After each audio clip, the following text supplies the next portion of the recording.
Hey guys, welcome back to the channel. This is how to do a voiceover in a video using Audacity.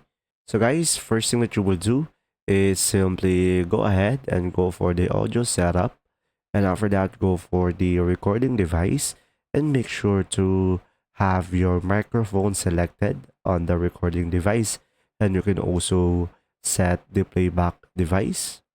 Now, with that said, if you don't have the audio tab over here like this one, you could just simply go for the tracks, and you could just simply add a new one and select mono track, and you should be able to have something like this.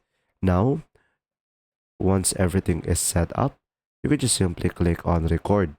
Now, from here guys, as you can see, it is currently recording. Now you could just simply go ahead and play your video. And after that, I have a sample video over here. And now you could just simply do a voiceover on this presentation, and you could just simply time it and sync it with the video. And after that, once you are done, of course, just simply close out the video and just simply pause this one by clicking this icon to stop.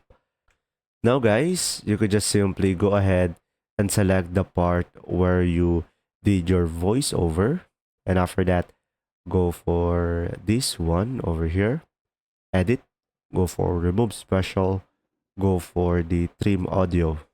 And after that, guys, you can just simply export this audio. And when it comes to the post production, just simply synchronize your video and your voice in order for you to make a good video. There you go. See ya.